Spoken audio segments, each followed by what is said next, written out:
نحمده ونستعينه ونستغفره ونؤمن به ونتوكل عليه ونعوذ بالله من شرور أنفسنا ومن سيئات أعمالنا من يهده الله فلا مضل له ومن يضلل فلا هادي له وأشهد أن لا إله إلا الله وحده لا شريك له وأشهد أن محمدا عبده ورسوله أما بعد فإن خير الحديث كتاب الله وخير الهدي هدي محمد صلى الله عليه وسلم وشر الأمور محدثاتها وكل محدثة بدعة وكل بدعة ضلالة وكل ضلالة في النار. أعوذ بالله من الشيطان الرجيم. بسم الله الرحمن الرحيم. يا أيها الذين آمنوا لا تأكلوا الربا أضعافا مضاعفة واتقوا الله لعلكم تفلحون واتقوا النار التي أعدت للكافرين وأطيعوا الله والرسول لعلكم ترحمون. وقال تعالى بعد آيات أعوذ بالله من الشيطان الرجيم قد خلت من قبلكم سنن فسيروا في الأرض فانظروا كيف كان عاقبة المكذبين هذا بيان للناس وهدى وموعظة للمتقين ولا تهنوا ولا تحزنوا وأنتم الأعلون إن كنتم مؤمنين إن يمسسكم قرح فقد مس القوم قرح مثله وتلك الأيام نداولها بين الناس وليعلم الله الذين آمنوا ويتخذ منكم شهداء والله لا يحب الظالمين وليمحص الذين آمنوا ويمحق الكافرين أم حسبتم أن تدخلوا الجنة ولما يعلم الله الذين جاهدوا منكم ويعلم الصابرين. محترم حاضرین، گزشتہ 2 جمعہ سفر کی وجہ سے ہمارا غزوہ احد سے متعلق گفتگو کا جو سلسلہ جاری تھا اس میں کچھ خلل واقع ہو گیا اور فترہ اور وقفہ آ گیا. حالانکہ اس غزوے سے متعلق بعض جزوی واقعات اور بہت سارے اہم باتیں باقی ہیں، اور ظاہر سی بات ہے یوں بھی خطبہ جمعہ میں کسی سیرت کے اس طرح کے متعدد پہلو رکھنے والے واقعے کے تمام گوشوں کو سمیٹنا یہ ممکن نہیں ہے. پھر بھی ہماری کوشش ہے کہ اس غزوے سے متعلق زیادہ سے زیادہ امور کا تذکرہ کیا جائے. اس سے پہلے کے خطبے میں جو مجھے یاد پڑتا ہے، اس بات کا تذکرہ کیا گیا کہ مشرکین کی جانب سے مسلمانوں پر جب دوسرا حملہ بولا گیا، فتح خالد کے پیچھے سے حملہ کرنے کے بعد مسلمان جو افراتفری کے شکار ہوئے اور اس میں خود مسلمانوں کے ہاتھوں سے بعض مسلمانوں کو نقصان پہنچا، بلکہ 1-2 مسلمان شہید بھی ہوئے. نبی کریم صلی اللہ علیہ وسلم عام اسلامی لشکر سے کٹ کر چند مخصوص صحابہ کرام کے ساتھ الگ ہو گئے اور کفار و مشرکین کے نرغے میں پھنس گئے. یہاں کیا واقعات پیش آئے؟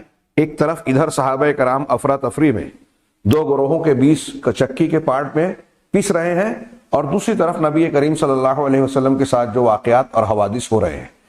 ایسے میں جب حضرت مصعب ابن عمیر رضی اللہ تعالیٰ عنہ کی شہادت ہوئی تو یہ شور پھر دوبارہ مچا کہ نبی کریم صلی اللہ علیہ وسلم قتل کر دیے گئے، آپ کی شہادت ہو گئی.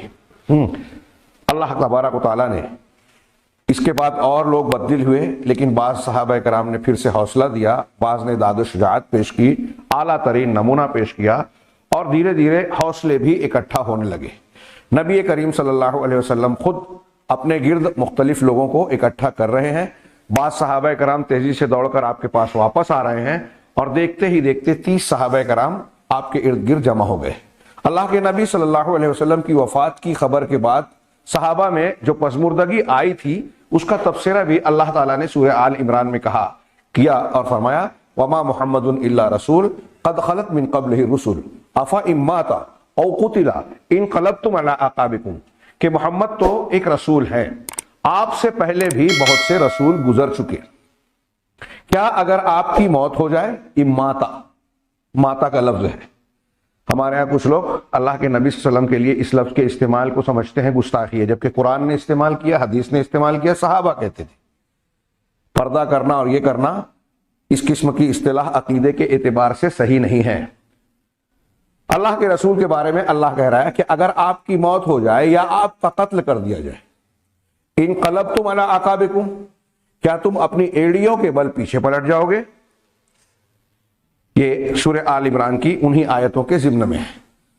لیکن پھر سے حوصلہ صحابہ کا بیان بحال ہوا، اور صحابہ کرام پہ یہ کیفیت عارضی طور سے طاری ہوئی تھی۔ کچھ صحابہ مدینہ کی طرف چلے گئے تھے، مدینہ میں بعض مسلم خواتین نے بے جگری اور بہادری کا مظاہرہ کیا، جیسے حضرت ام ایمن اور دوسرے صحابیات، وہ ہار دلاتے ہوئے کہہ رہے ہیں کہ آپ کی تلوار ہمیں دے دو اور ہمارے یہ سوت کے تکلے تم لے لو، چوڑیاں پہن لو جو ہمارے یہاں کہا جاتا ہے، اور میدان جنگ تک پہنچ گئی۔ نبی کریم صلی اللہ علیہ وسلم نے ان صحابہ کرام کو ساتھ لیا، راستہ بنایا، اور جو صحابہ کرام مشرکین کے بیچ گھر گئے تھے ان کو اپنی طرف گھاٹی کی طرف لانے کی کامیاب کوشش کی۔ اور اس طریقے سے نبی کریم صلی اللہ علیہ وسلم کی فوجی اور سپہ سالارانہ مہارت بھی بڑی جگ ظاہر ہو گئی۔ حضرت خالد بن ولید بڑے عبقری شخص تھے جنگی معاملات میں، ناقابل فتح، بعد میں تاریخ میں اسلام لانے کے بعد بھی ان کے کارنامے بالکل جگ ظاہر ہیں۔ لیکن اس غزوہ احد میں حضرت خالد بن ولید کی مہارت کے مقابلے میں اللہ کے رسول صلی اللہ علیہ وسلم کی مہارت غالب آئی۔ آپ نے بڑی کامیابی سے صحابہ کو اپنی طرف بلایا، اور پھر دوبارہ سے مشرکین کا دفاع کرنا شروع کیا۔ آہستہ آہستہ مسلمانوں کا جو کیمپ تھا، گھاٹی تھی، اس کی جانب آپ بڑھے۔ اس درمیان کئی واقعات ہوئے آپ کی زخمی حالت میں، بعض صحابیات نے آپ کے زخم کو دھویا، حضرت فاطمہ رضی اللہ تعالیٰ عنہ ڈول لائی، پانی سے آپ کا خون صاف کر رہی ہیں، حضرت علی ڈالے جا رہی ہیں، حضرت فاطمہ صاف کر رہی ہیں، خون بند نہیں ہو رہا ہے تو چٹائی جلا کر آپ کے زخم پر چٹائی رکھ دی تاکہ خون بند ہو جائے۔ پھر آپ کو اوپر چڑھانے کے لیے حضرت طلحہ نے اپنے کاندھے پر بٹھایا، جھک گئے، آپ کا جسم بھاری تھا، ہو گیا تھا، مزید یہ کہ آپ دوہری زرہ پہنے تھے اور پھر زخمی بھی ہو گئے تھے، گھٹنے بھی آپ کے زخمی تھے، اس لیے پہاڑی پر چڑھنے میں، اونچائی پر چڑھنے میں دشواری ہوئی، تو حضرت طلحہ نے کندھے پر جھک گئے، کندھے پر بٹھایا اور آپ کو اوپر اٹھا دیا۔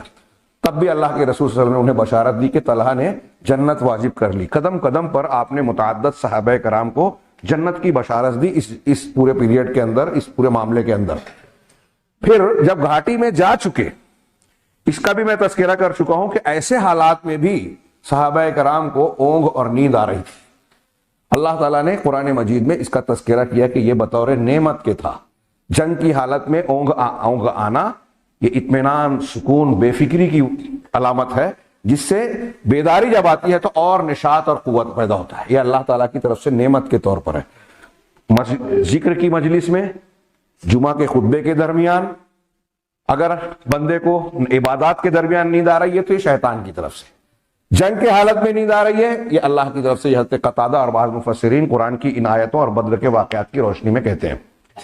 بہرحال یہ معاملہ ہوا، اس میں قابل ذکر ایک واقعہ یہ ہوا کہ جب گھاٹی پر چلے گئے تو اسی درمیان ابی بن خلف نامی ایک مکی سردار سرکش، وہ مسلمانوں کے کیمپ کے قریب آیا اور للکار کر محمد صلی اللہ علیہ وسلم، نبی کریم صلی اللہ علیہ وسلم کو پکارنے لگا۔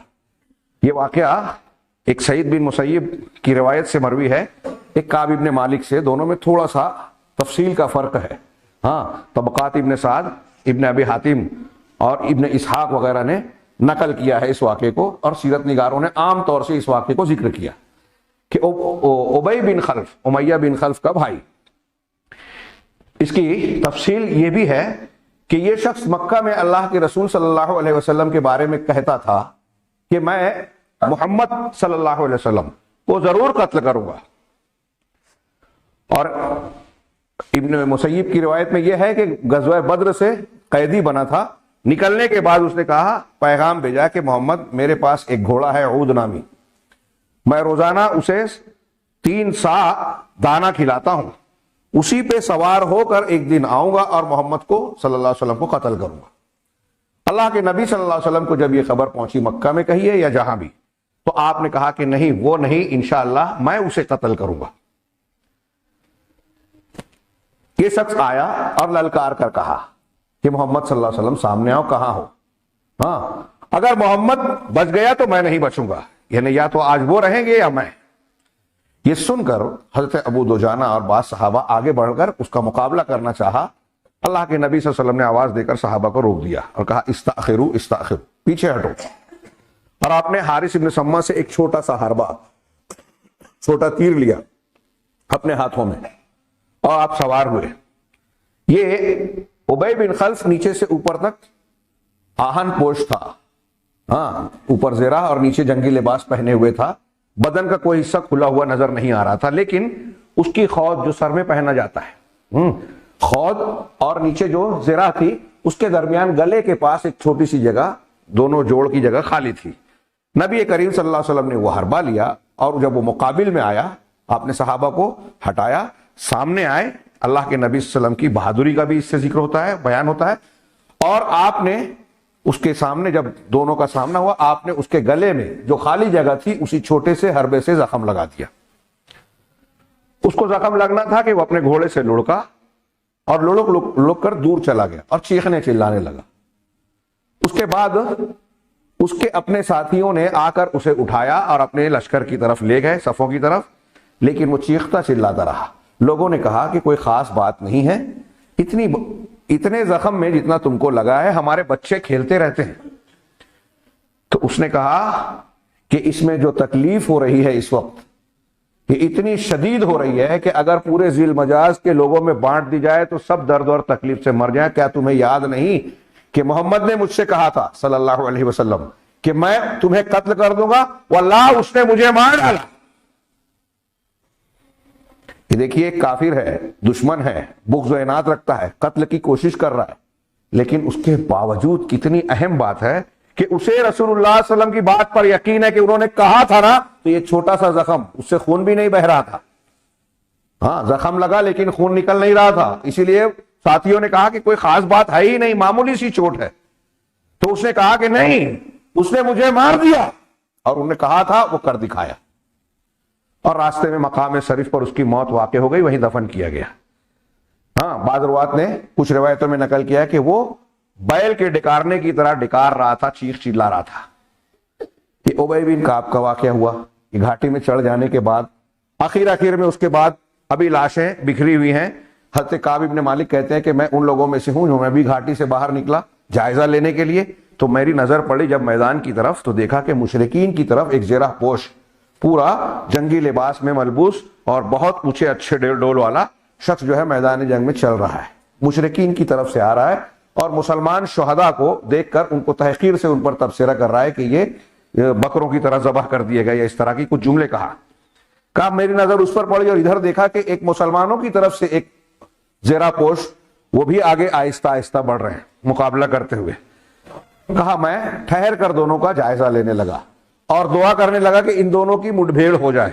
جب وہ قریب ہوئے دونوں تو میں نے اندازہ لگایا تو محسوس ہوا کہ جو کافر مشرک ہے وہ ڈیل ڈول اور قوت میں، بدن میں، ہر اعتبار سے مسلمان کے مقابلے میں زیادہ ہے. لیکن اس کے باوجود جب دونوں سامنے ہوئے تو جیسا کہ میں چاہ رہا تھا اور دعا کر رہا تھا دونوں کا مقابلہ ہوا. اس کافر نے ان پر حملہ تو کیا لیکن انہوں نے اس حملے کو روکا اور پلٹ کر جو وار کیا تو ایسا وار کیا کہ اوپر سے نیچے تک اس کی ٹانگ تک ان کی تلوار نے اس کو کاٹ کر رکھ دیا اور 2 ٹکڑوں میں بڑھ گیا اس کے بدن کا حصہ. اور جب وہ گر گیا تو مسلمان نے میری طرف پلٹ کر اپنے اوپر کا چہرہ کھولا اور کہا کہ کعب کیسی رہی؟ میں ہوں ابو دجانہ. یہ ابو دجانہ رضی اللہ تعالیٰ عنہ تھے. دوسری طرف بعض صحابیات نے بھی مقابلہ کیا. ایک شخص نے، عبداللہ بن قمعہ نے ایک صحابیہ کو جو مارا اور وہ گری، اس سے اللہ کے رسول اور پھر وہ ہنسے. بعض دوسرے صحابہ نے جب ان کو پلٹ کر وار کیا تو وہ بھی اسی طرح گرا اور اللہ کے رسول نے کہا کہ انہوں نے ام سلیم کا یا ام ایمن کا بدلہ لے لیا. اس طریقے سے صحابہ کرام اللہ کے نبی صلی اللہ علیہ وسلم کے گھاٹی پر چلے جانے کے باوجود میدان میں آ کر مقابلہ کر رہے ہیں. لیکن جیسا کہ بتایا گیا کہ نقشہ پلٹ چکا تھا. ابتدا میں جو مسلمانوں کو فتح حاصل ہوئی تھی دوسرے حملے میں وہ نقشہ بدل گیا. اللہ کے نبی صلی اللہ علیہ وسلم خود زخمی ہوئے، آپ کے دانت شہید ہوئے، رخسار خون آلود ہو گیا، سر پر چوٹ آئی، گھٹنوں پر چوٹ آئی. 70 صحابہ کرام شہید ہوئے. بدر میں کفار کے 70 لوگ مارے گئے تھے.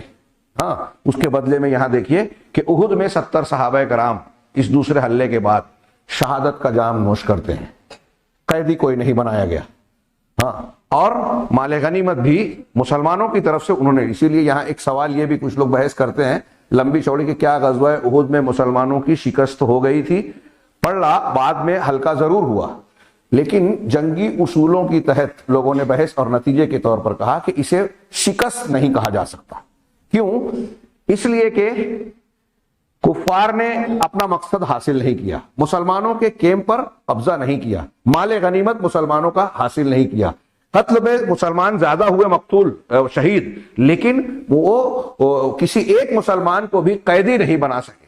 اور عرب کا اصول تھا کہ اگر جنگ ہوتی تھی تو فتح پانے کے بعد میدان جنگ میں 3 دن تک قیام کرتا تھا، کفار مسلمانوں کی موجودگی میں ہی میدان چھوڑ کر نکل گئے،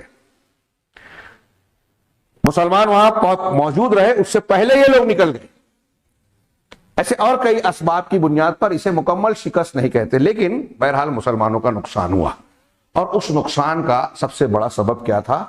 اللہ کے نبی جناب محمد، کئی مرتبہ پچھلے دروس میں پچھلے خطبوں میں یہ بات گزری کہ اللہ کے نبی جناب محمد رسول اللہ صلی اللہ علیہ وسلم کی بحیثیت نبی اور سپہ سالار لشکر کے اعتبار سے قائد کی حکم عدولی اور نافرمانی جو چند صحابہ کرام سے سرزد ہوئی، گھاٹی کے 50 صحابہ کرام میں سے 40 نے اپنا محاذ چھوڑ دیا حکم رسول کے خلاف، اور اللہ تبارک و تعالیٰ نے اس کا تذکرہ کیا قرآن مجید میں، جس سے پہلے ہم جان چکے ہیں منکم من یرید الدنیا ومنکم من یرید الآخرہ۔ اللہ نے جب تمہیں وہ چیز دکھائی، آپس میں اختلاف کیا، وعصیتم، اور نافرمانی کی، من بعد ما اراکم ما تحبون، اس کے بعد کہ اللہ نے تمہاری پسند اور چاہت کی چیز کو دکھایا، مال غنیمت کو، تم میں سے کچھ ایسے تھے جو دنیا چاہتے تھے، کچھ آخرت۔ تو یہاں پتہ یہ چلا کہ مسلمانوں کی اس دنیا میں شکست کی ایک بہت بڑی وجہ یہ ہے دنیا طلبی، دنیا کی محبت، دنیا کے پیچھے لالچ کے ساتھ بھاگنا۔ اسی لیے اللہ تبارک و تعالیٰ نے غزوہ احد کے بارے میں بعد میں سورہ آل عمران میں تقریباً کیا مکمل 60 آیتیں نازل کی، 60، جن میں سے چند کو ہم نے ذکر کیا اور کچھ کا تذکرہ آج ہوگا انشاءاللہ۔ 60 آیتیں نازل کی، ان 60 آیتوں کے بیچ میں جہاں وَإِذْ تُبَوِّئُ الْمُؤْمِنِينَ کیا ہے، وَإِذْ غَدَوْتَ مِنْ أَهْلِكَ تُبَوِّئُ الْمُؤْمِنِينَ مَقَاعِدَ لِلْقِتَالِ، یہاں سے شروعات ہوتی ہے کہ جب تم صبح نکلتے ہو، پہلے خطبے میں غالباً اس آیت کا تذکرہ ہوا، اور آپ مسلمانوں کے لیے بیٹھنے کے محاذ کے جنگ کے مورچے متعین کر رہے تھے کہ کہاں کس طرح صف بنانی ہے، وہاں سے شروعات کی۔ 60 آیتوں میں مختلف واقعات پر تبصرہ اور رہنمائی ارشادات فرماتے ہوئے درمیان میں اللہ تعالیٰ نے یہ ارشاد فرمایا، یا ایھا الذین آمنوا لا تاکلوا الربا اضعافا مضاعفا، کہ اے ایمان والو تم سود کو گناہ در گناہ بڑھا کر نہ کھاؤ، اضعافا مضاعفا یعنی خوب بڑھا کر، ضعف کہتے ہیں گناہ، 1 گنا 2 گنا 3 گنا کہتے ہیں نا، اضعافا گناہ در گناہ بڑھا کر نہ کھاؤ۔ اس کا مطلب کم سود لے سکتے ہیں، اس کا آیت کا یہ مطلب ہے کہ نہیں؟ سود میں، اور جو اس وقت مروج تھا، عام طور سے یہی ہوتا تھا، مدت آ گئی، مقروض آدمی دے نہیں پا رہا ہے، تو اب اس نے اور کہا کہ ایک اتنی مدت اور بڑھا دی جائے اور اس میں اتنی رقم اور بڑھا دی جائے۔ اور آج بھی یہ ہوتا ہے کہ مدت جیسے جیسے بڑھتی جاتی ہے سود کی رقم بڑھتی جاتی ہے۔ اللہ تبارک و تعالیٰ نے، کچھ لوگوں نے سوال کیا کہ غزوہ احد کے درمیان اللہ نے یہ سود کی ممانعت کیوں کی؟ 1-2 آیت بیان کی کہ بڑھا چڑھا کر سود نہ کھاؤ، واتقوا اللہ، اور اللہ سے ڈرتے رہو، تقوی اختیار کرو، لعلکم تفلحون، تاکہ تم کامیاب ہو جاؤ۔ یعنی سود کھانا کامیابی کے راستے میں رکاوٹ ہے۔ کتنی صاف بات ہے قرآن کی۔ ہاں، اور پھر آگے اللہ نے مزید کہا، کامیابی کا راستہ یہ ہے واتقوا النار، اور آگ سے، جہنم سے بچو، التی اعدت للکافرین، جو کافروں کے لیے تیار کی گئی ہے۔ ہاں، یعنی اس کا مطلب یہ کہ سودی لین دین کرتے کرتے آدمی کفر تک پہنچ سکتا ہے، اور سودی کاروبار سے اگر تم باز نہیں آئے تو اس گروہ میں شامل ہو سکتے ہیں جن کے لیے جہنم تیار کی گئی ہے۔ وَأَطِيعُوا اللَّهَ وَالرَّسُولَ لَعَلَّكُمْ تُرْحَمُونَ، اور اللہ کی اور اس کے رسول کی اطاعت کرو تاکہ تم پر رحم کیا جائے۔ اللہ اور رسول کی بات نہیں مانو گے تو رحم کے مستحق نہیں رہو گے۔ ان 2 آیتوں میں مسلمانوں کے حالات کا تجزیہ کر لیجئے، آج اپنا جائزہ لیجئے۔ ہمارے حالات اللہ کی رحمت کو بلانے والے ہیں یا اللہ کے عذاب کو دعوت دینے والے ہیں؟ اس میں اس آیت میں کہا گیا کہ اللہ اور رسول کی بات ماننا، اطاعت کرنا رحمت کو دعوت دیتا ہے، لعلکم ترحمون، کہ رحم کیا جائے، اور سودی لین دین، سودی کاروبار کا کرنا نہ کرنا یہ اللہ کے عذاب کو دعوت دیتا ہے۔ ہمارے سماج میں زیادہ کیا ہے، اب تو حرام خوری کے جتنے طریقے ہیں نا ہمارے پاس سب جواز ہیں، غلط کرتے ہوئے جیب میں اور زبان پر فتوے ہیں، زبان درازی کرتے ہیں، مولوی صاحب سے پوچھ لیا، میرے پاس فتویٰ ہے، ہندوستان میں اس کے بغیر چارہ نہیں ہے۔ مسلمان نہ صرف لین دین کر رہا ہے، بینک چلا رہا ہے، اور آپ کہیں گے تو 100 بہانے 100 باتیں، ٹھیک ہے جہاں مجبوری ہے، لوگ مولویوں کے ذریعے، مولوی لوگ تو راستہ چلنے نہیں دیں گے، سب کو حرام کر دیں گے، ہم کاروبار کیا کریں گے؟ یہ صحابہ کرام ہیں جن کی اسلام پسندی، ایمان، اللہ اور اس کے رسول کے لیے گردنیں کٹا دینے کا جذبہ بے مثال ہے۔ دنیا کا کوئی بات کا گروہ پہنچ ہی نہیں سکتا اس مقام کو، اس درجے کو۔ ان سے غلطی ہو گئی، وہ بھی انسان تھے، عارضی اور وقتی طور پر۔ اللہ تبارک و تعالیٰ نے گویا سود کی حرمت، دنیا کے لالچ اور محبت کی ایک سب سے سنگین اور بری شکل یہ ہے سود خوری، اس لیے اس کا ذکر کیا کہ تم دنیا کے مقابلوں میں، دشمنوں کے مقابلے میں تمہاری ایک بہت بڑی کمزوری یہ ہے کہ تم دنیا کے لالچ میں پڑ جاؤ، حب الدنیا، تمہارے اندر وہن پیدا ہو جائے گا۔ ہے نا وہ حدیث سینکڑوں بار سنی ہے کہ دنیا ایک زمانہ آئے گا کہ دنیا کے لوگ تم پر اس طرح ٹوٹ پڑیں گے جیسے بھوکے دسترخوان پر ٹوٹتے ہیں۔ پوچھا کیا کم ہوں گے؟ نہیں، تعداد بہت ہوگی، سمندر کے جھاگ کی طرح۔ اس میں دو معنی ہے، جھاگ کی طرح بہت ہوں گے، لیکن جھاگ کی طرح بے حیثیت بھی ہوں گے، معمولی سا بہاؤ اسے ادھر سے ادھر کر دے گا۔ آج مسلمانوں کی اوقات اور حیثیت دیکھیے، کتنے ممالک ہیں دنیا میں، کتنی حکومتیں ہیں پاس میں، لیکن جھاگ کے جیسے ہی ہیں، جو چاہتا ہے استعمال کرتا ہے، جو چاہتا ہے ہمارے خلاف قانون بناتا ہے، جو چاہتا ہے اٹھا کر جیل میں ڈال دیتا ہے، جو چاہتا ہے کوئی قانون نافذ کر دیتا ہے۔ ہمارے کھانے پینے کی چیزیں اب وہ طے کر رہے ہیں، ہمیں استعمال کیا جاتا ہے، ہمارے درمیان سے لوگوں کو خریدا جاتا ہے، ہمارے نوجوانوں کو ہاتھ میں گندگی، فواحش کے آلات دے دیے گئے، اور ان کے ذریعے سے ان کے عقائد بھی خراب کیے جاتے ہیں، ہمارے اندر سے منکرین حدیث پیدا کیے جاتے ہیں، اللہ کے رسول کی شان میں گستاخی کرنے والے پیدا کیے جاتے ہیں، وہ لوگ پیدا کیے جاتے ہیں جو مسلمانوں کو اسلام کے نام پر گمراہ کرتے ہیں۔ یہ صوفیہ اور دوسرے لوگ، شبہات کے فتنے کی تفصیلات سنیے گا، بات کڑوی لگتی ہے، بری لگتی ہے۔ ہم آنکھیں بند کر لیں مسائل ختم نہیں ہو جائیں گے، یہ حل نہیں ہے۔ شتر مرغ کی طرح ریت میں سر گاڑ دیا ہے ہم نے اور سوچتے ہیں کہ مسائل حل ہو گئے۔ خطرات منڈلا رہے ہیں چاروں طرف سے، ہم اور ہمارے گھر، ہماری نسلیں گری ہوئی ہیں، اور اس کا ایک بہت بڑا سبب ہے یہ اللہ اور رسول کی بات نہ ماننا اور دنیا کی محبت میں اندھے ہو جانا۔ صحابہ کرام کی اس غلطی کا تذکرہ کر کے یہ سود کے بارے میں گویا اس اشارہ کیا جا رہا ہے کہ مسلمانوں کی کمزوری، دشمنوں کے غالب ہونے کی ایک بہت بڑی وجہ اس حدیث میں جو بیان کیا گیا کہ تمہارے دل میں وہن پیدا ہو جائے گا، دشمنوں کے دل سے تمہاری ہیبت ختم ہو جائے گی، تب یہ دسترخوان کے کھانے کی طرح مسلمانوں کو سب لوگ نوچیں گے، اور نوچ رہے ہیں آج۔ اور یہاں بھی کہا سود کو گناہ در گناہ بڑھا کر نہ کھاؤ، اور صحابہ کو بتایا کہ تم کو پہلے اللہ نے فتح نصیب کر دی تھی، دے دی تھی، لیکن جب تم کمزور پڑ گئے، اختلاف کیا اور اللہ کے رسول کی نافرمانی، حکم عدولی کی۔ کیوں؟ منکم من یرید الدنیا، تم میں سے کچھ ایسے تھے جو دنیا چاہتے تھے۔ یہ کون صحابہ کرام کس کے بارے میں اللہ کہہ رہا ہے؟ جن کے بارے میں یہ سب کچھ فرامین دیکھ کے لوگ کیچڑ اچھالنے لگتے ہیں نا، وہ آنکھیں اپنا عقیدہ درست کر لیں، یہ عارضی بات تھی، اللہ نے آگے کہا ہے، معاف کر دیا اللہ نے۔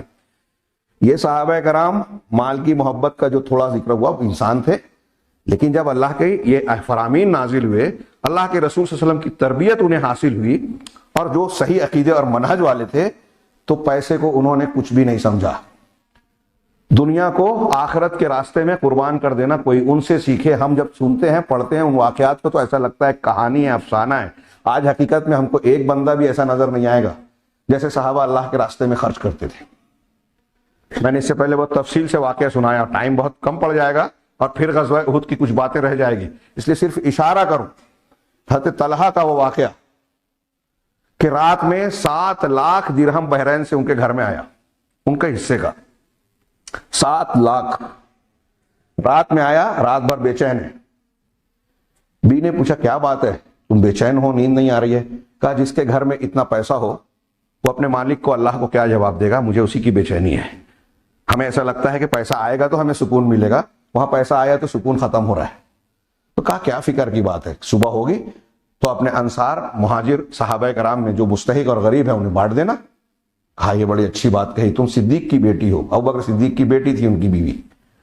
صبح ہوئی, برتن منگایا, اس میں رکھ رکھ کے پیسے, درہم, یہ فلاں مہاجر کے یہاں دے آؤ, یہ فلاں انصار کے یہاں دے آؤ. آخر میں بیوی نے کہا کہ ہمارے گھر کے لیے بھی کچھ اس میں بچاؤ گے؟ کہا پگلی پہلے کہنا تھا. معمولی سے چند درہم رہ گئے, 7 لاکھ بانٹ دیا ایک دن میں. ہم کیا سوچ سکتے ہیں؟ حضرت امیر معاویہ نے حضرت عائشہ صدیقہ کے پاس 1 لاکھ درہم بھیجا, 1 لاکھ. اسی دن میں جیسے ہی آیا, ام المؤمنین نے اپنی باندی سے کہا یہ فلاں کے پڑوس کے یہاں دے آؤ, یہ فلاں غریب کے یہاں دے آؤ, یہ فلاں بیوہ کو دے آؤ. 1 درہم بھی نہیں بچایا 1 لاکھ میں سے. آخر میں جب سب بڑھ گیا تو باندی نے کہا کہ ام المؤمنین آج آپ روزہ ہیں, 1 درہم تو بچا لیتی, میں اس سے گوشت خرید کے لاتی, اسی کے ذریعے روزے کا افطار کر لیتی, کھانا کھا لیتی. کہا پہلے یاد دلانا چاہیے تھا نا, بانٹنے سے پہلے. اب دے دیا, جانے دو. تھوڑی دیر کے لیے سوچئے, ہم اس طرح سوچیں گے پہلے ہم اپنا نکالیں گے. وہ کہتے ہیں کہ یاد دلاتے تو ہم اپنے لیے رکھتے, پہلے تو مستحقین اور غربا میں بانٹا. غزوہ تبوک کا ہم بار بار سنتے ہیں واقعہ. اللہ کے رسول نے جب ترغیب دی اللہ کے راستے میں خرچ کرنے کے, ابوبکر صدیق پورا گھر پوچھ کر لے آئے. کہا اللہ گھر میں کیا چھوڑا ہے؟ کہا اللہ اور اس کے رسول کا نام. پورا خرچ کرنا منع ہے, لیکن وہ موقع تھا. اور ایک آدمی کو اگر اتنا بھروسہ ہے اللہ پہ کہ میں خرچ کرنے کے بعد کسی کے آگے ہاتھ نہیں پھیلاؤں گا, میرے بچے محتاج اور فقیر نہیں ہوں گے, تو کر سکتا ہے. اہل علم میں یہ اقوال ہیں, لیکن بعد میں یہ حکم ہوا کہ صرف 1/3 حصہ ہی آپ خرچ کر سکتے ہیں, اس سے زیادہ نہیں. حضرت عمر آدھا سر و سامان لے آئے. عثمان غنی نے کئی 100 اونٹ مع ساز و سامان, کئی 100 گھوڑے ساز و سامان دیا. اللہ کے رسول نے بار بار بشارت دی. عبد الرحمن بن عوف نے بے تحاشا خرچ کیا. جس کے پاس نہیں تھا مزدوری کی پوری مزدوری لا کے دے دیا. 2 سا ملا, 1 سا گھر والوں کو کھانے کے لیے, 1 سا اللہ کے رسول کی خدمت میں. ہم جب پڑھتے ہیں وہاں صحابہ کا معاملہ, ہاں ہمارے یہاں اگر کسی کی موت ہوتی ہے, آج کل کا معاملہ, سب سے پہلی فکر یہ ہوتی ہے قریبی رشتہ داروں کو کہ چھوڑا کیا. ماں باپ نے اگر کم چھوڑا ہے تو بیٹے اب ایسے ایسے نالائق ہیں, کہتے ہیں ابا نے ہم کو دیا کیا, چھوڑا کیا, ہمارے لیے بنایا کیا, شکایت کرتے ہیں. بڑے افسوس کی بات ہے. مال کی محبت, دین, دنیا, والدین کا حق, تقدیر, ایمان, یہ چیزیں ہیں ہی نہیں ہمارے بچوں میں, اس لیے کہ ہم نے خود نہیں سیکھا تو کیا سکھائیں گے. صحابہ کرام میں آپ دیکھیے, امیری غریبی تو اللہ کی دی ہوئی ہے. کوئی باپ چاہتا ہے میرا بیٹا پریشان ہو, میں اپنے بیٹے کو پریشان کروں؟ نہیں چاہتا. لیکن اب وہ ایسا ہے, اس کا مطلب یہ اللہ کی مشیت اور تقدیر ہے. آپ غریب ہیں اللہ کے چاہنے سے غریب ہیں, امیر ہیں اللہ کے چاہنے سے, خوبصورت ہیں بدصورت ہیں, چھوٹے ہیں بڑے ہیں, ناٹے ہیں لمبے ہیں, اللہ کے چاہنے سے. آپ اگر اس پر شکوہ شکایت کر رہے ہیں تو باپ پر نہیں اللہ پہ اعتراض کر رہے ہیں. یہ حسد جلن اسی لیے منع ہے کہ اللہ کی تقسیم اور نعمت کے دینے نہ دینے پر آپ کو اعتراض ہو رہا ہے. بہرحال اللہ, صحابہ کرام میں آپ پڑھیے واقعات. کسی کا انتقال ہوتا تھا اور دوسرے صحابہ ملتے تھے تو ان کے بیٹوں سے, رشتہ داروں سے پہلا سوال عام طور سے ملے گا کہ کیا میرے بھائی نے کوئی قرضہ چھوڑا ہے؟ ہاں اتنا ہے, ٹھیک ہے, وہ قرضہ میرے حوالے کر دو, میں ادا کرتا ہوں, میں ذمہ لیتا ہوں. تدفین سے پہلے صحابہ اللہ کے رسول, اگر آپ کے پاس آپ ذمہ لیتے تھے, نہیں ہوتا تھا تو بعض صحابہ ذمہ لیتے تھے, تب نماز جنازہ پڑھی جاتی تھی. مسلمان میت کے پہلے معاملات دیکھے جاتے تھے, لین دین دیکھا جاتا. اور صحابہ سب سے پہلے اپنے بھائیوں کا, حکیم بن حزام رضی اللہ تعالیٰ عنہ حضرت عبداللہ بن زبیر سے پوچھتے ہیں میرے بھائی کا انتقال ہوا, کتنا؟ کہا اتنا ہے. کہا آدھا قرضہ میں ادا کروں گا, میں ادا کرتا ہوں. یہ ادا کرنے کی سوچتے تھے. ہم لوگ سوچتے ہیں کیا چھوڑا ہے تو سمیٹ لے رہے, اور پھر ان واقعات کی بنیاد پر ان پر کیچڑ اچھالنے کی کوشش کرتے ہیں کچھ لوگ. یہ وقتی کچھ معاملات اور حالات ایسے آئے کہ ہمیں بعض بشری چیزیں، اور یہ چیزیں ہوئی تو ہم کو سبق ملا، ورنہ حقیقت میں صحابہ کرام ایمان، فدائیت، اللہ اور اس کے رسول کی اتباع، محبت کا جو اعلیٰ ترین نمونہ کوئی انسان پیش کر سکتا تھا وہی صحابہ کرام نے پیش کیا، اس کی نظیر نہیں ملتی۔ تو بہرحال اس تناظر میں یہ سود سے ممانعت کی گئی ہے، اور میں اشارہ کرنا چاہتا ہوں، اس پر پورا ایک خطبہ دیا جا سکتا ہے کہ قرآن و حدیث میں سود کی کتنی شدید مذمت کی گئی ہے۔ اس کو اللہ اور رسول سے محاربہ، جنگ کا اعلان کہا گیا ہے، فَأَذَنُوا بِحَرْبٍ مِّنَ اللَّهِ وَرَسُولِهِ۔ اگر تم سود کا لینا دینا چھوڑتے نہیں تو اللہ اور رسول سے جنگ کا اعلان کر دو۔ آج بہت افسوس کی بات ہے، جہاں مجبوری ہے مجبوری ہے، مسلمان اس کے تعلق سے حرام خوری کے بارے میں ایسا لگتا ہے کہ دن بدن لوگوں میں بے حسی اور تنازل پیدا ہوتا جا رہا ہے۔ سودی لین دین کرتے ہیں، کہا اب کیا کریں گے، دارالحرب ہے، اس کے بغیر ترقی نہیں کر سکتے۔ حکومت کا قانون ایسا ہے، اسٹاک ایکسچینج میں سود، بینکنگ نظام میں سود، وہ اب مسلمان عورتیں اور مرد کے بارے میں ہمارے جیسے شہر میں سنتے ہیں کہ سودی قرضہ دے رہے ہیں لوگ، اور آہستہ آہستہ اس کی مذمت اور قباحت ختم۔ سیاسی میدان میں لین دین، کمیشن خوری اور اس طرح کی باتیں کہتے ہیں سیاست کی ضرورت ہے، وہ یہ حرام خوری کا کوئی مسئلہ ہی نہیں رہا۔ اسکول کالج چلا رہے ہیں، وہاں ڈونیشن کے نام پہ لوٹ مار مچی ہوئی ہے۔ سماج میں وہ لوگ جو چلا رہے ہیں، کھا رہے ہیں، حرام خوری کر رہے ہیں، حرام لے رہے ہیں، دے رہے ہیں، وہ زبان درازی بھی کرتے ہیں اور لوگ ان کو عزت بھی دیتے ہیں، تو پھر اب برائی نہیں رہا، ان کو لڑکیاں ملے گی۔ اگر کوئی دیندار ہے، امام صاحب ہیں، حلال خوری کرتے ہیں، تو ان کو لڑکی نہیں ملے گی کہ میرے بچی کو کھلائے گا، کیا کھلائے گا تو وہ حلال لقمہ کھلائے گا، اس کے بچے اچھے ہوں گے، اللہ کی برکت ہوگی، بھوکا مرے گا نہیں وہ۔ لیکن حرام خور بھوکا مر سکتا ہے۔ دیکھیے بڑے بڑے پیسے والے کو دیکھ کر لوگ جو بچیاں دیتے ہیں 2 سال کے بعد آتے ہیں بڑوں کے پاس کہ بہت پریشان ہے ہماری بیٹی۔ پریشان رہے گی، جب حرام خوری کا پیسہ گھر میں جائے گا تو سکون کہاں سے ہوگا؟ دکھائی دے رہا ہے بینک بیلنس، لیکن دکھ رہا ہے کہ 25 لاکھ کی پراپرٹی ہے تو 50 لاکھ کا قرضہ بھی ہے، وہ مائنس میں ہے، اور وہ غریب جو روز کماتا ہے کھاتا ہے، وہ جتنا کھایا سو گیا، قرضہ نہیں ہے، یا ہے تو اتنا ہے کہ آسانی سے ادا ہو جائے، سکون کی نیند سوتا ہے۔ اصل میں یہ ساری چیزیں تفصیل بیان کریں تو ہم مانتے ہیں، جبکہ قرآن حدیث کافی ہے۔ اللہ تعالیٰ کہتا ہے کہ اللہ سود کو مٹاتا ہے، ہم سمجھتے ہیں کہ بڑھاتا ہے۔ یمحق اللہ الربا ویربی الصدقات، صدقات کو بڑھاتا ہے، سود کو مٹاتا ہے۔ ہم کہتے ہیں سود کھائیں گے، لین دین کریں گے، حرام خوری کریں گے، پھیک پھنی میں چوری کریں گے تو ترقی کریں گے۔ کون سا مرحلہ ہے بتائیے؟ کہاں کہاں لوگ آج، کون سا مرحلہ ہے جہاں آج ہمارے یہاں حرام طریقے سے مال کی لوٹ کھسوٹ چالو نہیں ہے؟ کمیشن خوری، رشوت، دھوکہ دہی، جھوٹ بول کر لوٹنا، یہاں تک کہ مسلمانوں میں چوری چکاری بھی ہونے لگی۔ ہمیں بتایا ہی نہیں جاتا آپ کس کے لیے کماتے ہیں؟ اولاد کے لیے۔ اولاد کو اگر حرام لقمہ کھلاؤ گے تو اچھی بنے گی، دنیا میں یہی کانٹے مارے جائیں گے، ایسی حکومتیں ہم پر مسلط ہوگی جو ہمارے خلاف قانون پاس کریں گے۔ ہر روز پریشانی میں لوگ انسان جی رہا ہے، یہ قانون بن رہا ہے مسلمانوں کے خلاف، وہ قانون بن رہا ہے ان کو گرفتار کرنے کے لیے، گرفتار کر لیا تو 20 سال لگ رہا ہے بے گناہ ثابت کرنے کے لیے۔ یہ دنیا کی محبت، سودی کاروبار، آج مال کی محبت ہمارے سماج میں اتنی غالب ہے کہ ہمارے سارے معاملات، دنیا معاملات پیسے اور روپے کی بنیاد پر ہو رہے ہیں، رشتے پیسے کی بنیاد پر۔ کسی سے محبت اور نفرت یا ساتھ دینا یا مخالفت کرنا، پیسہ والا سیٹ والا ہے تو غلط بھی صحیح ہے، غریب ہے تو صحیح بھی غلط ہے، اس کا ساتھ نہیں دیں گے۔ یہی تو امتحان ہے، یہی تو ہم کو ان غزوات میں نظر آ رہا ہے۔ صحابہ کرام کا ایک کردار یہ ہوا، یہ غلطی ہوئی، اللہ تعالیٰ نے ہمارے لیے عبرت کا سامان بنایا، نمونے کے طور پر پیش کیا۔ پھر چونکہ صحابہ کرام کی یہ غلطی عارضی تھی، اس لیے اللہ نے اسے آگے معاف بھی کیا، اور ان کو جو اس مقام کی وجہ سے جو نقصان اٹھانا پڑا، شہادت ملی، تو یہ غزوے کی بہت بڑی حکمتوں میں شامل ہے۔ اللہ تبارک و تعالیٰ نے جو قرآن کی آیت میں جو میں نے ابھی پڑھی تھی، وَيَتَّخِذَ مِنْكُمْ شُهَدَاءَ، اس کا ترجمہ کیا لوگوں نے کہ اللہ نے یہ جو شکست دی اس لیے بھی دی، پاسا پلٹا کہ تم میں سے کچھ لوگوں کو اللہ شہادت کا درجہ عطا کرے۔ اللہ نے جنت میں بڑے درجات مقرر کی ہیں، سب سے اعلیٰ درجات شہداء کے لیے۔ شہید کا درجہ 100 درجات ہیں، 100 حوریں ملے گی اسے، اور اس کی ایک خصوصیت یہ ہے کہ شہید مرتا ہی ہے، جیسے اس کی روح نکلتی ہے، دوسرے علیین میں رہتی ہیں نیک روحیں، لیکن شہداء کی روحوں کو اللہ تعالیٰ جنت میں سبز پرندوں کے قالب میں رکھتا ہے.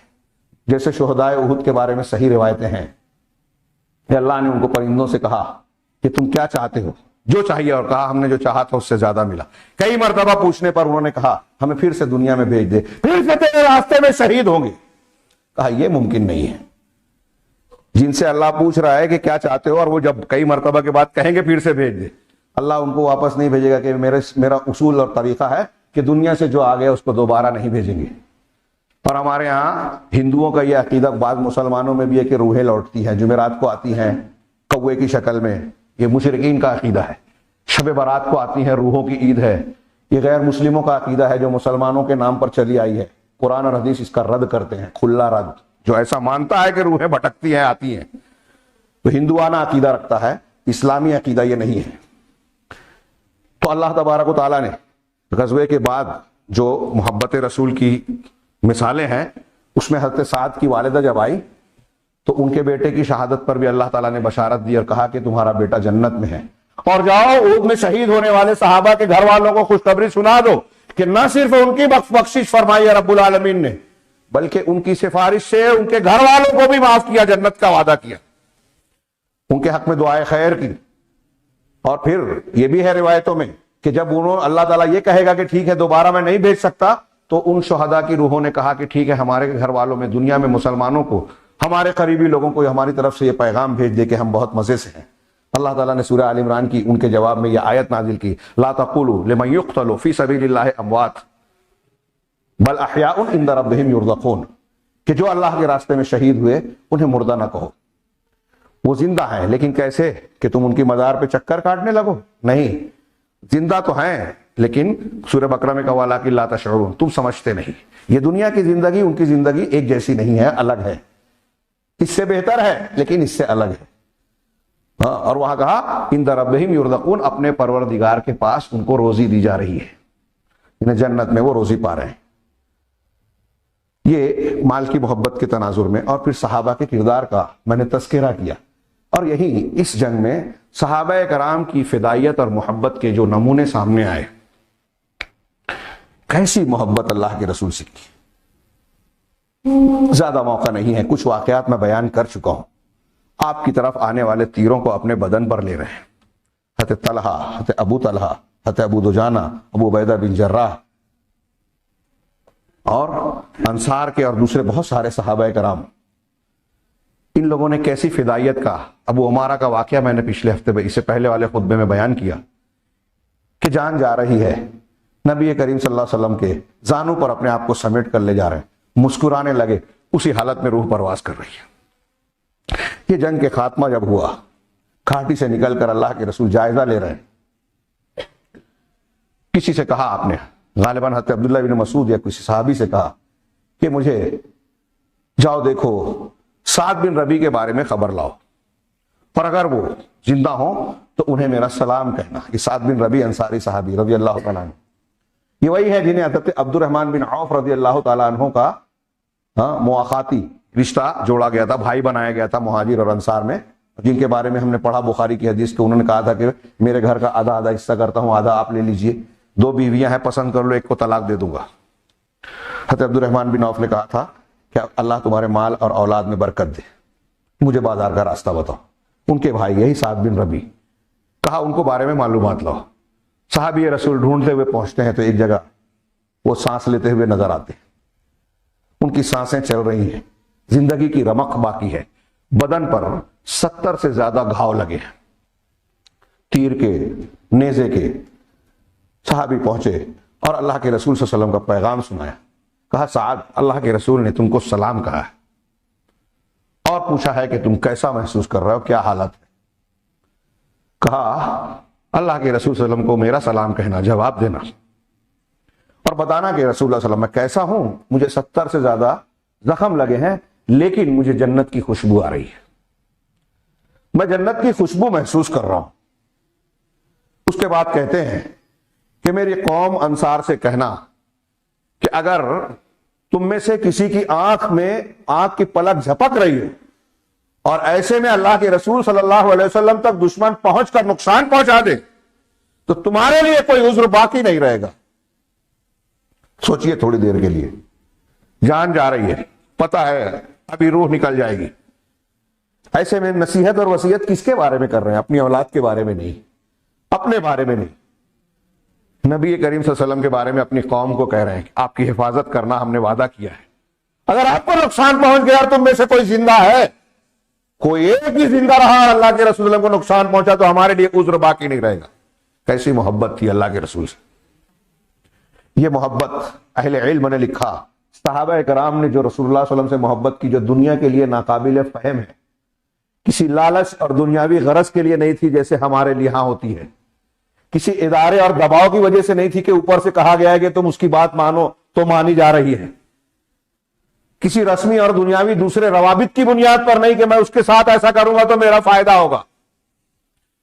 ہمارے ہاں تو کبھی کبھی باپ بیٹے اور بیٹے باپ کی محبت بھی مطلب کی بنیاد پہ نظر آتی ہے کہ یہ میرا وارث اور سہارا ہے، بڑھاپے میں میرا سہارا لاٹھی بنے گا، اور بیٹا باپ کو اس لیے مان رہا ہے کہ کما رہا ہے، کمانا بند ہو گیا تو اس کی اہمیت کم ہو گئی، بیوی کی زیادہ ہو گئی، یہ ہم سماج میں دیکھ رہے ہیں۔ یہاں ہماری حقیقی محبتیں بھی نقلی بن گئی ہیں، اور وہاں کیسی محبت کی صحابہ کی! اللہ کے نبی صلی اللہ علیہ وسلم کے گرد جب حملہ ہو رہا ہے تو گھیرا ڈال لیا، 7 انصاری صحابی شہید ہوتے ہیں، کسی نے حرف شکایت نہیں دی، کسی انصاری نے یہ نہیں کہا، کسی صحابی نے کبھی یہ نہیں کہا کہ اللہ کے رسول کی وجہ سے مجھے تکلیف پہنچی، بلکہ خوشی کا اظہار کرتے تھے۔ سعد بن ربیع کہہ رہے ہیں اگر ان کو زخم پہنچ گیا، آپ کو نقصان پہنچا، قوم کے لیے عذر نہیں رہے گا، اور اسی میں آپ کی روح پرواز کر گئی۔ اسیرم، میں تذکرہ کر دوں صرف برسریل تذکرہ، اسیرم ایک صحابی، ان کو بھی آخر میں دیکھا کہ ان کی بھی سانسیں چل رہی ہے، کہا تم تو کافر تھے، ایمان والے نہیں تھے، کیسے آ گئے؟ کہا جب اللہ کے رسول صلی اللہ علیہ وسلم نکل گئے تب میں نے اللہ اور اس کے رسول پر ایمان لے آیا، اور رسول اللہ صلی اللہ علیہ وسلم کی حمایت میں یہاں میدان میں آیا، اور میری کیا حالت ہے تم دیکھ رہے ہو۔ لوگوں نے جا کے رسول اللہ صلی اللہ علیہ وسلم نے تذکرہ کیا، اسیرم نام کی شخصیت، اسیرم کا ایسا معاملہ ہوا، آپ نے کہا وہ جنت میں ہے، مسلمان ہوا۔ حضرت ابو ہریرہ مدینہ کے بچوں سے سوال کرتے تھے کہ وہ کون سا شخص ہے جس نے ایک وقت کی بھی نماز نہیں پڑھی، ایک وقت کے بھی، اور جنت میں چلا گیا؟ وہ یہی اسیرم تھے۔ یہ مسلمان ہوئے، غزوہ احد میں آئے، مقابلہ کیا، شہید ہو گئے، جنتی ہو گئے، کوئی نماز کا وقت آیا ہی نہیں ان کے مسلمان ہونے کے بعد، ظہر کا وقت بھی نہیں آیا تھا، فجر کے بعد والے وقت میں اسلام لائے تھے، اور ظہر آنے سے پہلے شہید ہو گئے، تو ایک وقت کی بھی نماز نہیں پڑھی اور جنت میں گئے۔ قزمان یہودی یہ بھی شریک ہوا، اس سے پوچھا کس لیے آئے تھے؟ کہا ہمارا علاقہ وطن ہے، اس پر حملہ ہوا اس لیے میں نے دفاع کے لیے کیا، وطنیت کے لیے کہا۔ اللہ کے رسول نے بتایا کہ وہ جہنمی ہے، جہنم میں ہوگا، وطن کے لیے آیا تھا، دین کے لیے نہیں۔ اسی طریقے سے ایک مخیرق تھا، وہ بھی یہودی تھا لیکن مسلمانوں کے ساتھ آیا اور مارا گیا، اللہ کے رسول اس کی تعریف کرتے تھے کہ وہ اچھا یہودی تھا۔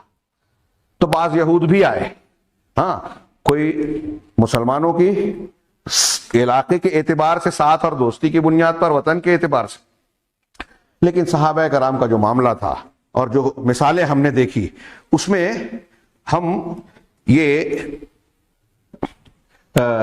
اندازہ نہیں لگا سکتے کہ مسلمانوں کی محبت کا درجہ کیا تھا اور ان کی بہادری کی سیما اور حد کیا تھی۔ بہادری کی سیما، حد، ایک مسلمان بہادر کیوں ہوتا ہے؟ ایک عقیدہ کے موت کا جو وقت مقرر ہے اس سے ایک لمحہ آگے پیچھے نہیں۔ انہی آیتوں کے درمیان اللہ نے کہا وَمَا كَانَ لِنَفْسٍ أَن تَمُوتَ إِلَّا بِإِذْنِ اللَّهِ كِتَابًا مُؤَجَّلًا،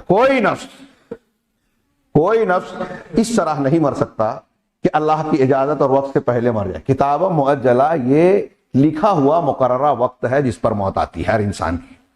تو ایک تو یہ، دوسرا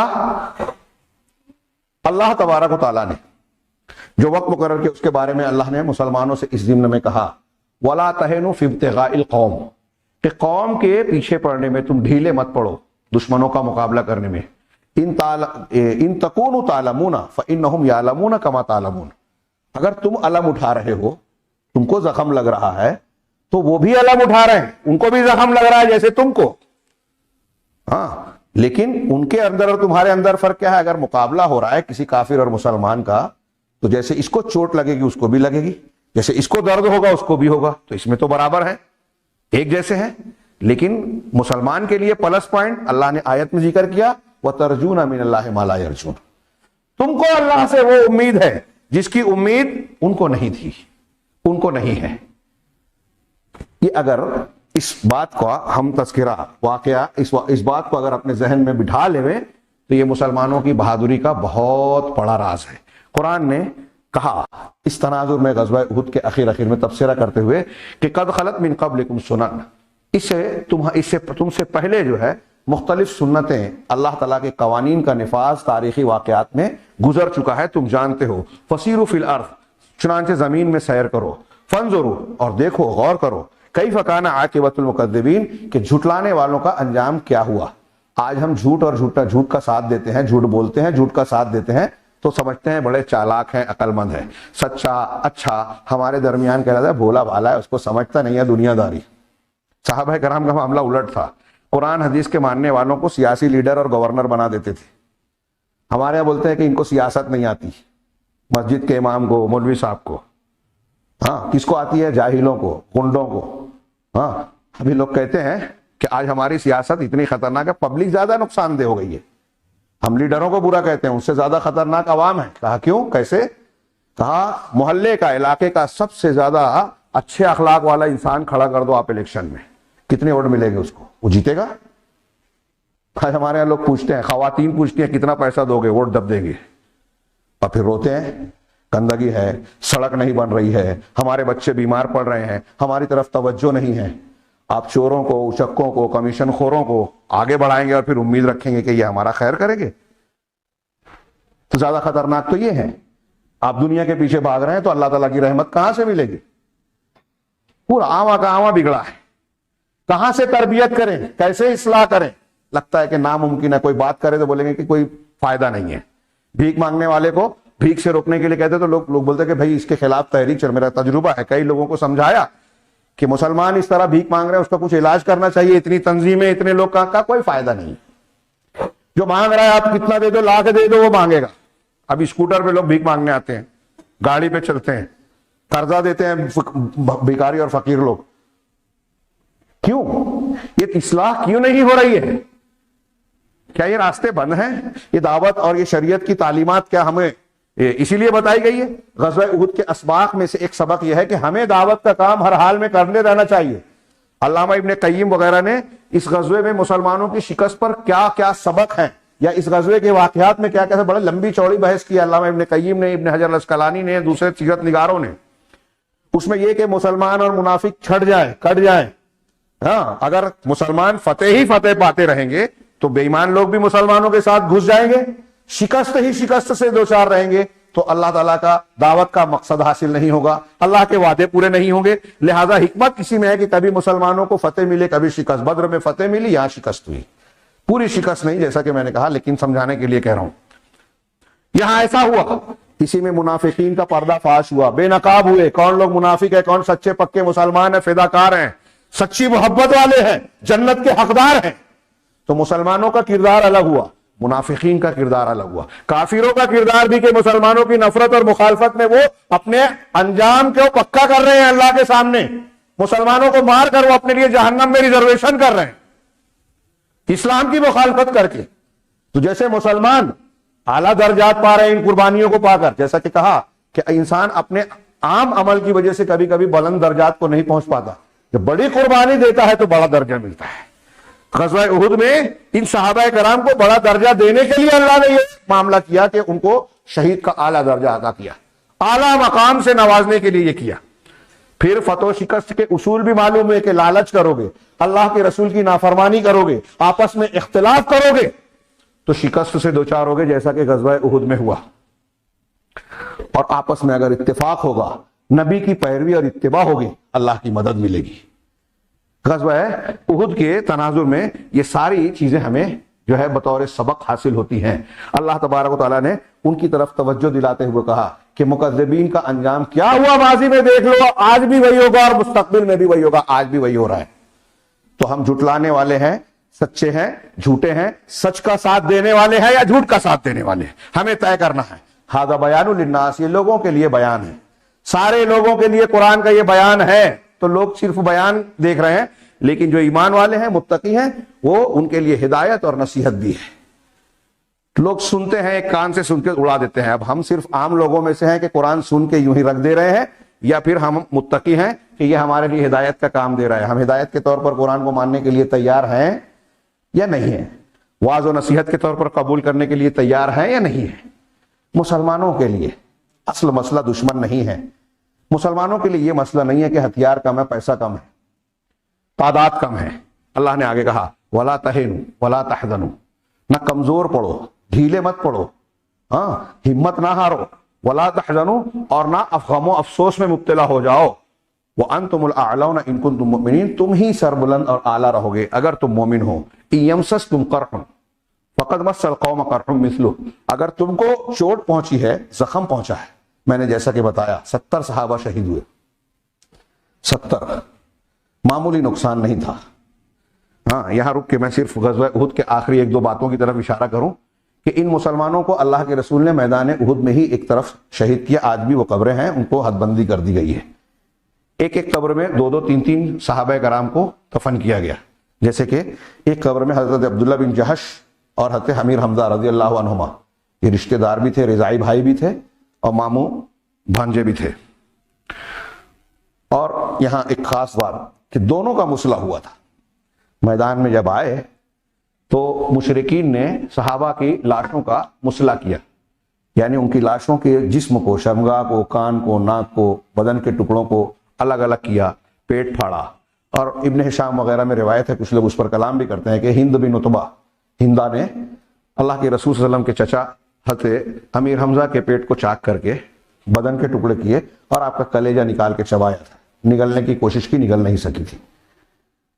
ان کا تذکرہ پہلے کیا جا چکا، اور صحابہ کہتے ہیں کہ ہم نے اللہ کے رسول صلی اللہ علیہ وسلم کو حضرت امیر حمزہ کی شہادت پر جس طرح روتے ہوئے دیکھا کبھی نہیں دیکھا، کہ آپ کی آواز تک نکل گئی، اور ان کی لاش ایسی ہو گئی تھی کہ حضرت صفیہ جو ان کی سگی بہن تھی، حضرت زبیر کی والدہ، اللہ کے رسول صلی اللہ علیہ وسلم کی پھوپھی، جب میدان میں آتی ہیں تو رسول اللہ صلی اللہ علیہ وسلم نے حضرت زبیر سے کہا کہ اپنی والدہ کو روکو، وہ بھائی کی لاش دیکھ نہیں سکیں گی۔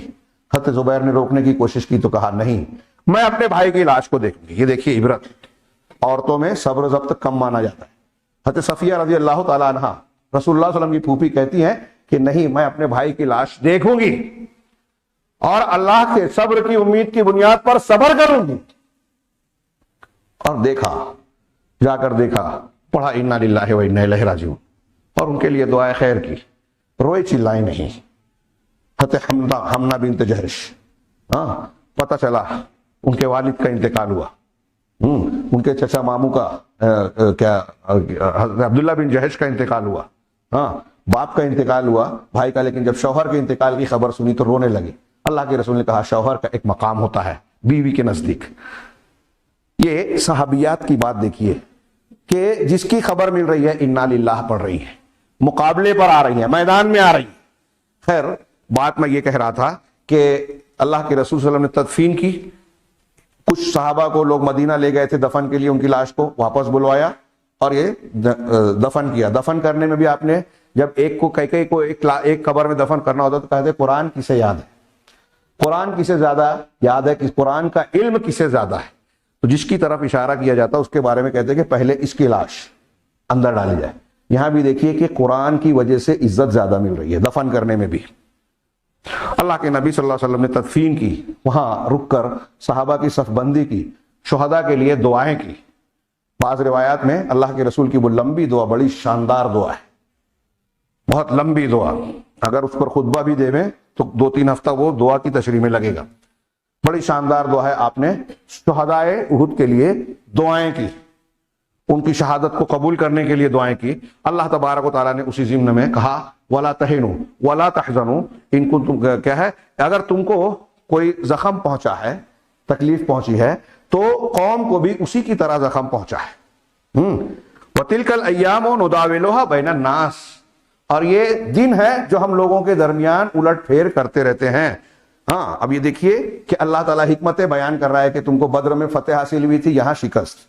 جب معاملہ ختم ہوا تو ابو سفیان جو ہے وہ پہاڑی پر چڑھ کے آواز لگاتا ہے تم میں محمد صلی اللہ علیہ وسلم ہے، میری آواز سن رہے ہیں، صحابہ خاموش ہیں، آپ نے اشارہ کر دیا کہ خاموش رہو۔ پھر کہا ابو بکر ہے، آپ نے اشارہ کیا تھا، کوئی جواب نہیں۔ پھر کہا عمر ہے، خاموش۔ جب کوئی جواب نہیں ملا تو ابو سفیان نے گھاٹی پر سے کہا، دوسری پہاڑی پر سے چلا چلا کر، کہ چلو اللہ نے ہم کو ان لوگوں سے فرصت دے دی۔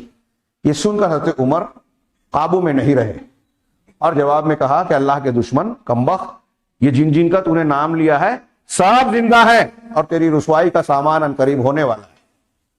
کہا عمر، ہاں تم عمر ہو، آج ہم نے بدر کا بدلہ لے لیا۔ اور پھر اس کے بعد نعرہ لگایا، اعلو حبل، حبل کی حبل بلند ہو، جیسے آج ہمارے بولتے ہیں نا جے ہو، اس نے کہا بلند ہو۔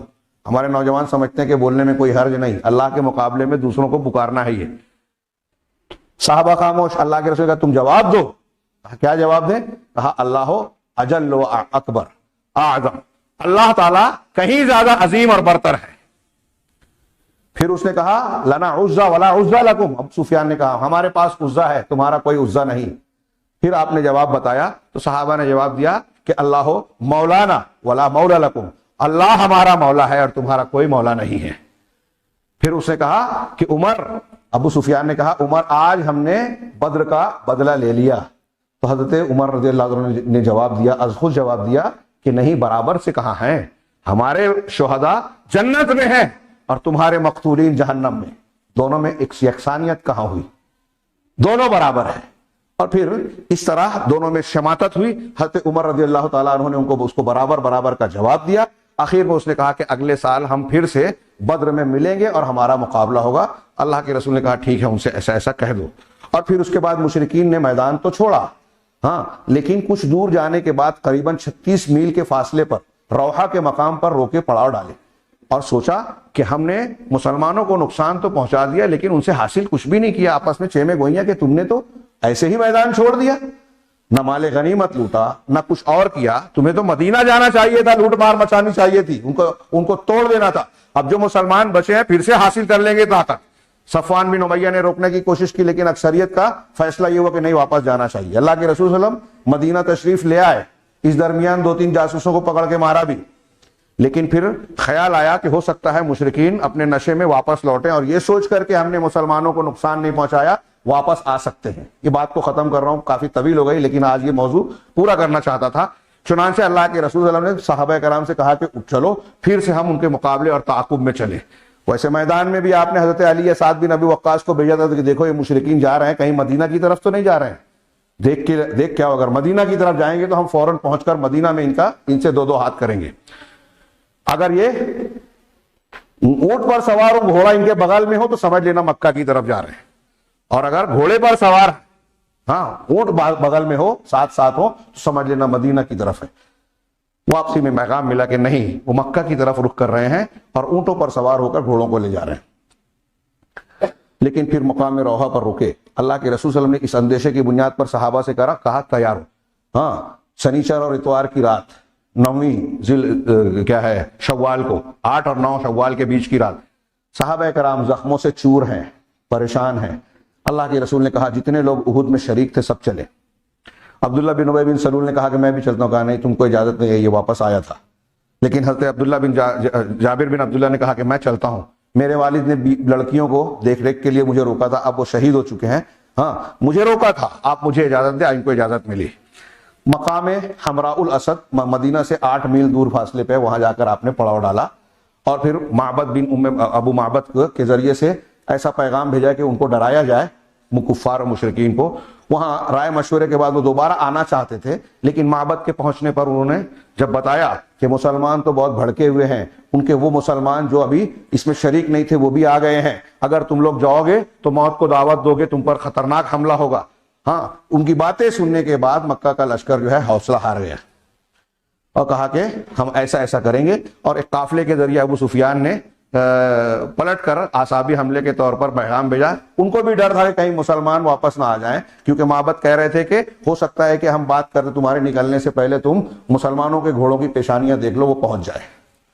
یہ واپس ہوئے، پھر ادھر قافلہ پہنچا، پھر مسلمان واپس ہوئے۔